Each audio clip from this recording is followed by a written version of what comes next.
주아롱쌤 책 읽는 시간입니다. 오늘은 두 가지만 조심하면 투자에 성공한다 라는 주제로 책을 읽어 드리도록 하겠습니다.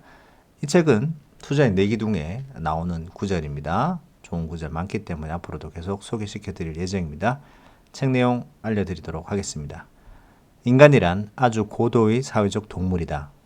우리는 서로 모이기를 좋아하고 특히 공통의 관심사를 공유하기를 원한다. 일반적으로 이런 성격은 경제적으로나 심리적, 정치적, 교육적으로 좋은 것으로 여겨진다. 그러나 투자의 세계에서는 아주 위험하다. 그건 우리의 관심사나 믿음, 행동들이 유행을 따르기 때문이다. 1950년대 사람들은 머리를 짧게 하고 다닌 반면 1970년대 남성들은 머리를 길게 하고 다닌 이유를 어떻게 설명할 수 있을까? 1960년도 초에는 도처에 지하 핵 대피소가 있었다. 그런데 핵무기의 숫자나 위력이 몇 배나 더 커진 지금은 지하 핵 대피소가 사라져버렸다. 이건 대체 무슨 이유일까? 세대가 바뀔 때마다 주식과 채권의 선호도가 바뀌듯 정치적으로 보수와 진보 간의 세력 판도가 역전되는 이유는 무엇일까? 여기서 문제는 주식이나 채권은 훌라후프나 벌집머리 같은 게 아니라는 것이다. 주식과 채권은 수요가 있다고 해서 마구 만들어낼 수 있는 게 아니다. 따라서 주식과 채권의 가격은 유행에 따라 오르기도 하고 내리기도 한다. 가령 1970년대 초와 1990년대처럼 모두들 마이크로소프트나 디즈니, 코카콜라 같은 대형 성장률을 보유하고 싶어 한다고 하자. 이들 기업의 주가는 천정부지로 치솟을 것이고 결과적으로 미래 수익률은 줄어들 것이다. 이런 식의 주가 상승은 소수의 용감한 선구자가 계산기를 꺼내서 숫자를 확인해 본 다음 군중들을 향해 임금님은 벌거벗었다라고 소리칠 때까지 계속 이어질 것이다. 그런 점에서 전통적인 투자 상식은 틀릴 때가 많다. 만약 모두가 입을 모아 주식이 최고의 투자 수단이라고 이야기한다면 그건 누구나 주식을 갖고 있다는 말이다. 결국 이 말의 의미는 두 가지다. 첫 번째, 모두 주식을 매수했으므로 주가는 높을 것이고 미래 수익률은 낮을 것이다. 두 번째, 이게 더 중요한데 이제 더 이상 주식을 새로 매수할 만한 사람이 없다는 것이다. 주가가 오르려면 잠재적인 매수자라는 예비군 세력이 반드시 있어야 한다. 1998년 9월 14일자 월스트리트 저널에서 그레드 입은 1998년 여름의 주가 하락 이후 투자자들의 자세가 많이 변했다고 전했다. 그는 투자자들의 기대가 어떻게 변했는지 표를 만들어 보여주었다. 향후 1년간 기대 수익률 1998년 6월과 1998년 9월, 내 포트폴리오에서 1998년 6월에는 15.2%, 그리고 3개월이 지난 1998년 9월에는 12.9%, 시장 전체는 6월에는 13.4%, 9월에는 10.5%. 이 표에서 금방 알 수 있는 건 대개의 투자자들이 자신들은 시장 평균 수익률보다 2%포인트 정도 앞설 것이라고 생각한다는 점이다. 물론 일부 투자자들은 이렇게 할 수 있겠지만 모든 투자자들이 이렇게 한다는 것은 수학적으로 불가능하다. 이미 설명한 것처럼 평균적인 투자자들은 시장 수익률에서 거래 비용을 비롯한 각종 수수료를 공제한 수익률을 거둘 수밖에 없다.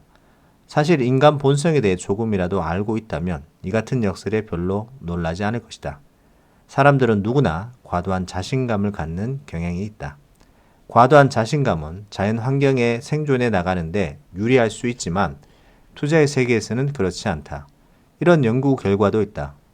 새로 사업을 시작한 사람 가운데 81%는 자신이 성공할 가능성이 아주 높다고 생각하지만 이들 가운데 실제로 성공한 경우는 39%에 불과하다. 미국의 젊은 운전자 가운데 82%는 안전운전 순위를 매긴다면 자신이 상위 30% 안에 든다고 생각한다. 과도한 자신감과 연관된 요인들은 매우 흥미롭다. 어떤 일이 복잡할수록 우리는 부적절하게도 더 과도한 자신감을 갖는다. 자신이 기울인 노력을 얼마나 제대로 측정할 수 있는가도 한 요인이다. 행동을 취한 다음 그 결과가 나올 때까지의 시간, 즉 피드백 고리가 길수록 과도한 자신감은 더 커진다. 가령 기상학자나 응급실에서 일하는 의사들은 대체로 자신의 행동과 이에 따른 결과가 나오기까지의 시간 간격이 짧기 때문에 자신의 노력을 제대로 측정할 수 있다. 그런데 대부분의 투자자들은 그렇지 못하다. 과도한 자신감은 우리의 투자 행동에서 나타나는 오류 가운데 가장 중요한 것으로 그 이유는 다양하다. 먼저 자신은 몇 가지 간단한 투자 원칙을 지키거나 시장 소식지를 구독하기만 하면 성공적인 종목 선정을 할 수 있다는 환상이다. 일주일에 한 번쯤은 나에게도 종목 선정 기준을 묻는 이메일이 오는데 이걸 보내는 사람은 업종 주도주 혹은 주가 수익 비율이나 배당 수익률, 순이익 성장률 같은 기준으로 투자 종목을 선택하면 시장을 이길 것이라고 확신하는 것 같다. 지금 당장이라도 내가 원하기만 하면 미국 시장에 상장돼 있는 7,000개 기업을 다양한 특성에 따라 혹은 내가 설정한 고유 기준에 따라 일목요연하게 분류할 수 있다. 컴퓨터 키보드 몇 번만 두드리면 된다.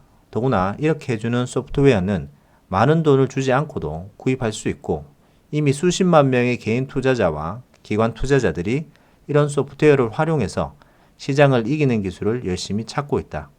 당신은 정말 다른 누구보다도 똑똑하고 빠르다고 자신하는가? 무엇보다 몇만 명을 헤아리는 프로 투자자들이 이런 소프트웨어나 하드웨어, 각종 자료 및 기술적 지원, 심지어 당신이나 나는 꿈조차 꿀 수 없는 리서치 부서의 도움까지 받아가면서 일하고 있다. 당신이 주식을 사고 팔 때 그 상대방은 바로 그들일 가능성이 높다. 당신이 이들을 계속해서 이길 수 있는 확률은 프로 테니스 선수와 시합에서 승리할 가능성과 비슷하다. 뮤추얼 펀드를 고르는 것도 이와 비슷하다. 과거의 수익률에 근거해서 펀드를 선택하는 것은 아무 도움도 되지 않는다는 점은 이미 설명했다. 뮤추얼 펀드는 그저 순간적인 기분에 따라 선택하기가 쉬운데 사실 순전히 운이 좋았기 때문이라 하더라도 지난 몇 년간 시장 평균보다 높은 수익률을 올린 뮤추얼 펀드를 쉽게 발견할 수 있기 때문이다. 뮤추얼 펀드 선택 시 보다 질적인 기준을 사용해야 한다고 주장하는 경우도 있다. 펀드 회사 대표를 천천히 평가해 보거나 인터뷰함으로써 유능한 펀드 매니저를 고를 수 있다는 것이다. 나도 최근에 한 투자 자문가로부터 이런 이야기를 들었다. 그는 매년 수십 명의 펀드 매니저를 인터뷰하고 벅셔 해스웨이의 주주총회에 가서 워렌 버핏의 연설도 들어보는데 이렇게 해서 뮤추얼 펀드를 고른 덕분에 국내 주식과 해외 주식 모두 시장 평균을 웃도는 수익률을 거뒀다는 것이다. 이 사람에게 한 가지 문제가 있다면 채권과 부동산, 상품 분야에서는 펀드 매니저를 잘못 골라 결국 포트폴리오 전체 수익률은 주가 지수에도 못 미친다는 것이다. 수백억 달러의 자산을 운용하는 미국 대형 연기금들조차 성공적인 머니 매니저를 제대로 선정하지 못한다면 과연 당신이 제대로 된 뮤추얼 펀드를 고를 확률은 얼마나 되겠는가? 대부분의 투자자들은 또 자신이 시장의 타이밍을 맞출 수 있다고 믿거나 똑똑한 전문가를 만나면 그렇게 될 수 있다고 생각한다. 나도 가끔 이런 환상을 떠올리곤 한다. 맨해튼에 있는 대형 증권사에 가서 직원들이 마시는 물에 진실의 묘약을 타는 것이다. 그러면 전국으로 생방송되는 뉴스 프로그램에 출연한 애널리스트와 시장 전략가들이 앞으로의 시장 전망을 묻는 질문에 이렇게 답할 것이다. 그걸 내가 어떻게 알겠습니까? 예측이라고 내나 봐야 일고의 가치도 없다는 걸 이미 오래전에 알았습니다. 당신도 아마 잘 알고 있을 겁니다. 우리가 여기서 이러고 있는 건 사실 목구멍이 포도청이기도 하고 그나마 이런 쓸데없는 말에 귀를 기울이는 멍청이들이 있기 때문이죠. 순전히 운이 좋았던 덕에 어느 순간 돈 냄새를 정확히 맡은 펀드 매니저나 전략가들이 등장한다. 1987년에는 일레인 가르자렐리라는 여성이 주식시장의 폭락을 귀신처럼 알아맞혔다. 논리정연한 말투에 세련된 외모까지 갖춘 그녀는 신문과 방송으로부터 기대 이상의 스타 대접을 받았다. 하지만 이건 자살행위나 마찬가지였다. 그 직후부터 그녀가 내놓은 예측의 정확도는 곤두박질 쳤다. 설상가상으로 그녀가 다니던 회사에서는 신설 펀드의 운영을 맡겼는데 수익률이 너무 형편없어 몇 년 만에 조용히 폐쇄해버리고 말았다. 최근에 가장 유명했던 스타 전문가는 예비 조셉 코엔이었다. 그녀는 나서는 성격도 아닌데다가 자제력이 있었고 시장 전략가 치고는 상당히 학구적인 성격이었다. 그녀가 일한 골드만삭스는 1929년의 치욕스러운 과거에서 벗어나 가장 존경받는 투자은행으로 부상했는데 천재적인 수학자들을 고용하는 데 앞장섰다. 1995년부터 1999년까지 대형 성장주와 기술주만 주기차게 추천함으로써 시장의 주목을 한몸에 받았다. 그러나 불행하게도 많은 전문가들에게 거품이 분명히 드러날 때까지도 그녀는 눈치채지 못했고 결국 지난 2년간 쏟아지는 비난을 감수해야 했다. 멈춰버린 시계도 하루에 2번은 맞는다는 사실을 기억하라. 월스트리트에서는 이렇게 멈춰버린 시계가 무척 많다. 이들 가운데 몇몇은 순전히 우연히 대박을 터뜨리는 종목을 늘 정확히 예측할 것이다. 과도한 자신감의 배경에는 2가지 오류가 작동하고 있다. 하나는 성공과 실패의 구분이다. 우리는 포트폴리오에서 성공한 부분은 기억하고 있지만 그렇지 않은 부분은 잊으려는 경향이 있다. 앞서 내가 만났던 투자 자문가가 그랬던 것처럼 말이다. 또 하나의 오류는 성공을 운이 아니라 기술 때문이라고 여기기를 더 좋아한다는 것이다. 자, 여기까지입니다. 투자에서 조심해야 되는 2가지가 뭔지 자세히 앞부분에 나와 있죠. 대중들이 만들어내는 유행을 좀 조심해야 되고, 그 다음에 뒷부분에 줄기차게 나오는데 자기는 시장을 이길 것이다.